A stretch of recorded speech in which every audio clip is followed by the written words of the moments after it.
Hi, welcome to For Flow with Chloe, where I'm going to pull a few from the Wild Reflections deck, maybe a few from the Lightseers. We are having a slightly quieter time of mid-May. We have got a new moon in Taurus on the 16th, so it's the 11th today. On the 14th, we have the Sun conjunct Mercury. This conjunction of the Sun and Mercury sharpens your mind, enhances clarity of thought, and promotes effective communication. Express your ideas confidently and clearly. People will be more receptive to your messages. This alignment is perfect for decision-making, brainstorming, and intellectual products. Great day for intellectual clarity. This is from the Metamorphosis in Motion Astrology of 2026. And the 15th to the 16th, little bit more tender. Mars conjunct Chiron. Mars joins Chiron, who was the mentor and teacher of warriors, such as Achilles. Ooh, very tender, the Achilles heel. Achilles, teaching them martial arts as well as music and herbs. You too can be mentored by someone on these subjects. And then on the 16th, new moon in Taurus. The exalted new moon in practical Taurus marks a fresh start focused on financial security, and by gum, don't we all need that in this day and age?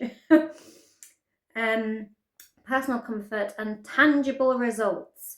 Definitely feeling the need for some of those to come into me. Give me tangible financial security, please. Set clear, achievable goals related to your resources, health, or home. Planting seeds can bring abundant growth and stability for the months ahead. Better get planting some sunflowers. They're very big, strong, and all of the happy things. So I'm going to go Lightseers first. Better. Ooh, the deck split there. Something flashed by. It was the Star. And we have a new moon coming up in Taurus, and the Star is that real manifestation kind of energy of a wish upon a star, and send your heartfelt intentions out like ripples into a magical cosmic becoming, a little cosmic wish.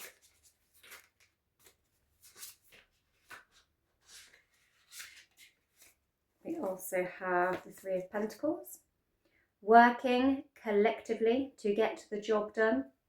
Nice energy of harmony with a 3, working towards a common goal of growth, with it being Pentacles and abundance. We also have the Knight of Cups. So a little bit of romance, a little bit of heartfelt love coming in. He's got his white horse in the background, his big bouquet of flowers, and his love note with the champers. He's all there ready to bring the luxury. And we have the Fool card, new beginnings, leaping off the cliff into the new beginning. The Five of Wands in reverse. We quite like this one in reverse, because when it's in the upright, it is working with people, but rather unsuccessfully, to try and put out all the little fires, all the clashing opinions, and there's often this kind of energy of too many cooks spoil the broth. Whereas when it flips over, we invert the energy and it suddenly becomes a collaboration of compatibility. This might be some of that Mercury conjunct the sun energy coming in. Ooh, Three of Swords, heartache. There goes the Chiron and Mars energy. Who be that? That's just fell out of my deck. But the High Priestess, asking us to use our intuition. Where on earth? My full card's just thrown itself under the table. It's too ready to take the leap. It literally took the leap off the sofa into the under realms of the sofa. Right, we're starting to get a little picture forming. So yeah, deeply intuitive, very watery. She's come up underneath that King of Cups, who is also a watery card. I'm going to take one more from the Light Seers, and I'm going to switch it up. Where is it? It's the Moon card. And we do obviously have a new moon. There is one stuck underneath my leg as well that I just noticed, and it is the Hierophant, a spiritual ascension. So I lied. There was one extra card, which I'm going to plonk in the middle actually. The Hierophant is very symbolic of Taurus season. And this kind of ascension of like organized spirituality. It can be like spiritual growth, but it can also symbolize the hierarchical nature of gurus and spiritual leaders, which is quite interesting.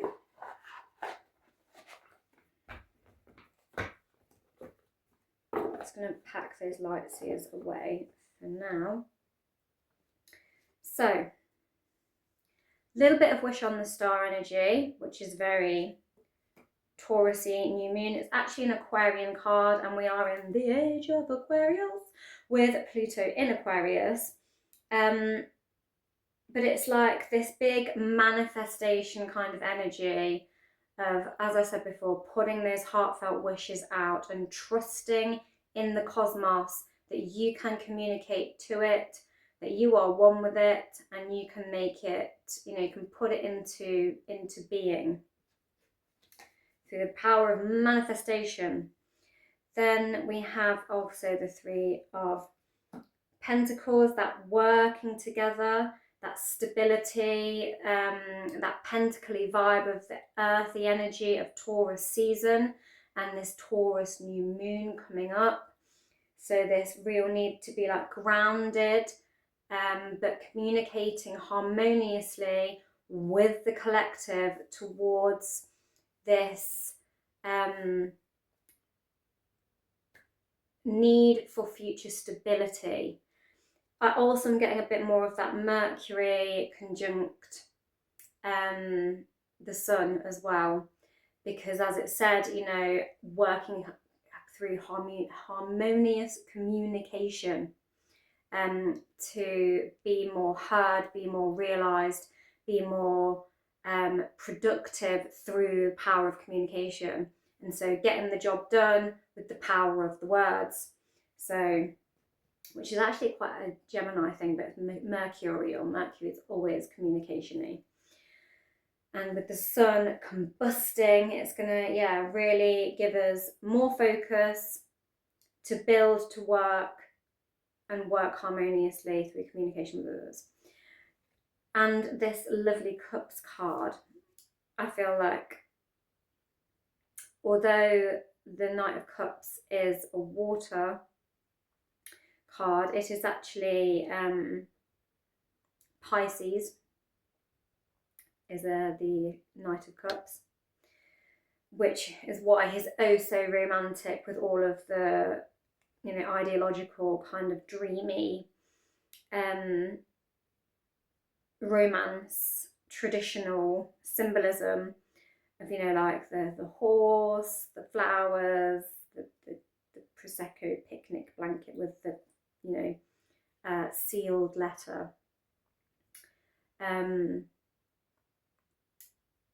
It's very like glamorousy kind of imaginative, indulging in the love vibe. But I'm also feeling like it is quite Taurian as well, to be like inviting in that luxury and wanting to stabilize a sense of luxury and enjoyment and abundance, because it is a sign that is ruled by Venus as well. Venus is obviously the planet of love, and it likes to be luxuriated. We then have the Fool, which is this brand new beginning. A new moon is a new cycle. And again, we have this Aquarius energy with the Fool card as it symbolizes Aquarius. And this real need to have this sort of fresh start and be up for the journey, up for whatever is coming in. Like, you're manifesting it in, you're standing on the edge with your crystal, like, I want this, I shall have this, this is the new version of my reality and life that I want to leap into, and then trusting that you can have it and taking that leap. And putting out all of those little fires through, successful, harmonious collaboration that we have up here. So where issues may have been quarrelsome, or you may have felt blocked in some ways from achieving things, like channels, avenues just aren't quite delivering you there. With this Mercury conjunct the Sun before this new moon, a lot of that might get like ironed out if you can communicate successfully with people and get into this kind of collaborative energy. It might be that routes and channels that were feeling blocked kind of open up, and you get a new perspective, a new focus, a new vision, a new idea of where to go with this, how to proceed with it, and how to move past any obstacles that felt like they were blocking in the past. You might be able to see with a fresh eye a new way out of it and communicate that successfully. With the Three of Swords, we are looking at maybe also healing past pains. Maybe we are suddenly feeling the healing. And maybe communicating with others or within ourselves, getting a fresh look, a fresh perspective at where past relationships have gone wrong and become quarrelsome, and where that left us feeling broken, but being able to like bridge that somehow through collaboration, through communication, and maybe even just communicating with yourself about how, where, why, what, when things went the way they went, and take a new higher perspective on it. And we do have this Hierophant card of this sort of ascension and this dawning realization of like an epiphany of like a spiritual healing and transcending past pain with this sort of teacher, healer, warrior energy of Mercury uniting with Mars to find this empowerment over any past paradigms or narratives of victimhood is what I am feeling. And, you know, bringing in some self-love with that as well. And then using our intuition, going deep into the subconscious realms with the moon next to it as well. And that Hierophant. There may be some real inner reflection and some very deep healing that has been taking place, that is ascending you, that is shifting. There's some realizations and a new path of ascension ahead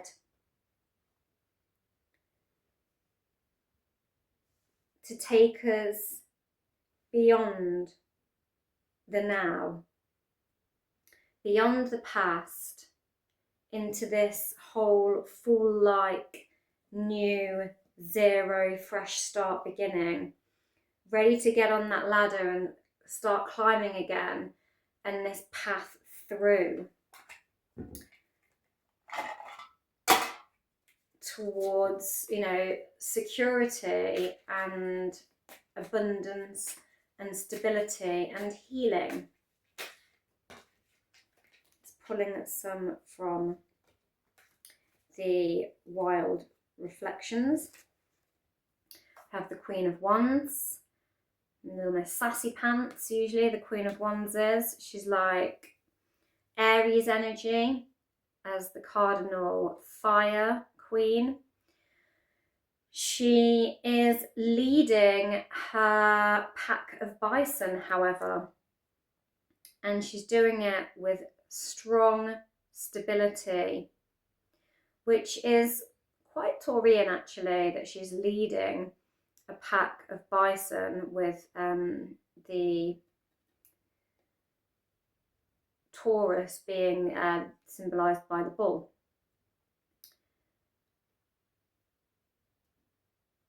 But the Queen of Wands, she's very spirited, fiery, and independent, and there is this real leadership energy, this real rulership energy.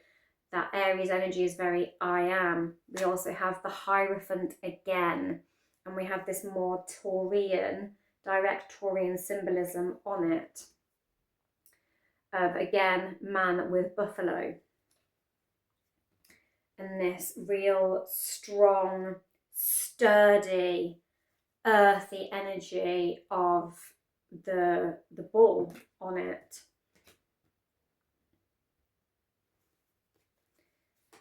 We also have the Chariot, moving forward in a balanced manner, and taking the finding internal balance and going on an internal journey and being sort of on the road and finding this inner stability. Like the Chariot, it's a Cancerian card, and Cancerian energy is very much like the homemaker, the mother, the internal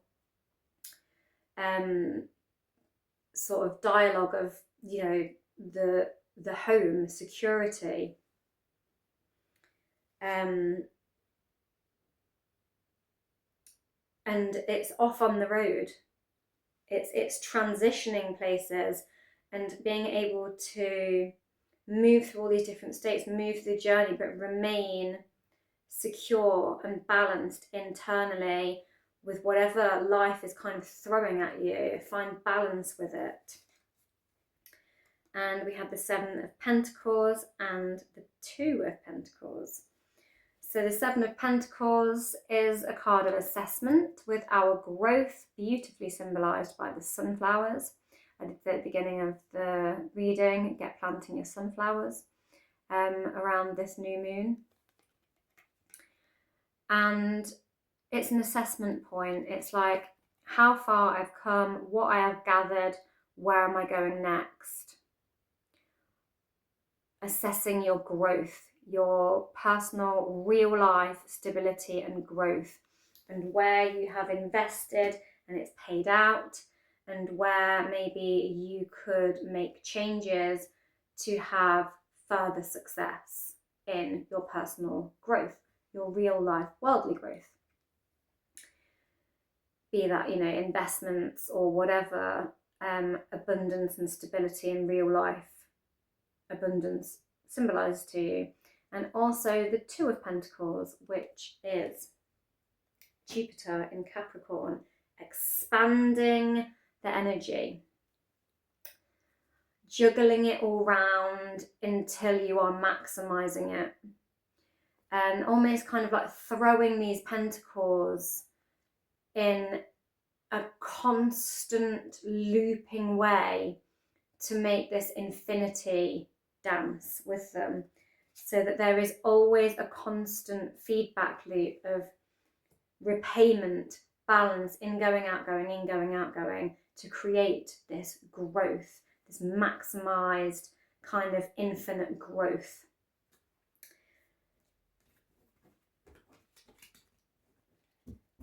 So there is a lot there about healing, and about stability, and about trusting the sort of manifestation of your growth, of your spiritual growth, your financial growth, your emotional growth, all of it. There's a lot about finding a new path with it, having a new realization, a new outlook, an epiphany of some kind about it, being able to communicate it and collaborate it, put it into action, say yes to it, and bring in this new kind of abundant, stable energy.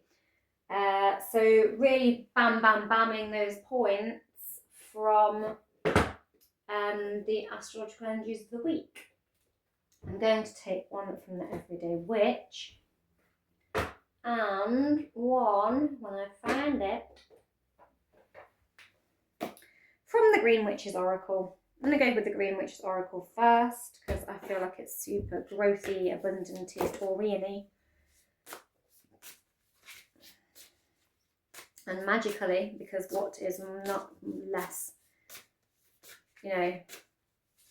what is more sort of fertile and earthy and magical than a Green Witch? We have two. Sun and winter. Interesting contrast. So the sun, healing energy, happiness, comfort and joy. It's what we want. We've got all these gorgeous radiant citrine crystals surrounding the sun. And we have winter, ending, recharging and reflection. And it has this beautiful little red bird on it. Is it a chaffin? I do recognise it, but I can't remember. Anyway,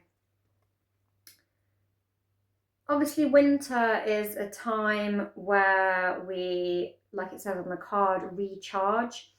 And we have this sort of long assessment point of what's taken place during the year, and sort of waiting and having this stasis point of where we want to go next with the next coming year. And so I'm getting the energy of that Seven of Pentacles, of that point of assessing. And I'm also getting the fact that we are not all that far away from the summer solstice, which is on the 21st of June. And we have this winter looking kind of forward, looking back at the past year and solar times, and looking forward at the coming one. And obviously we have the winter solstice. In winter we have Yule and Litha, which is the winter solstice, summer solstice. And we're building towards it with the sun returning. And it's, asking us what we still need to heal in our life. And with that Mars and Chiron conjunction, there might be some questions about what we still have left to heal, so that we can be in this sort of radiant joy. And in winter, we have this kind of endings and letting go and knowing what we have to let go of when we're healing to get here. From the winter to the summer solstice, the peak. So it's interesting that we have those two oppositions there. Also, that Mercury conjunct the sun is going to be a real sort of combustible energy of realization about what we still have left to heal, so that we can have this radiance and this rejoicing and this ascension. And the card we have from the Everyday Witch Oracle, going mad there for a moment, is water magic. And we have this gorgeous dolphin leaping up out of the water, and the magical floating spell book. And it's a sign to be able to go into the depths of your emotion, but also come up for air to breathe with that dolphin on there. It's like this submerging and resurfacing energy.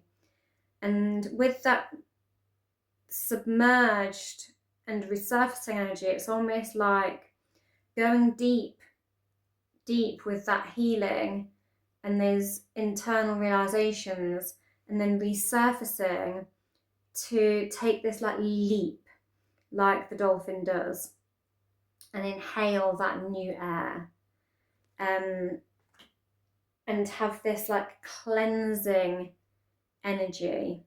Water is very cleansing, particularly ocean water like salt.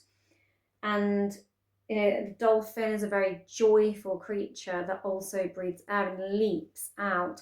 And air is very cleansing, breath full of clean air in our lungs. It's this very cleansing energy, which goes really well with that healing energy from the sun card that we had.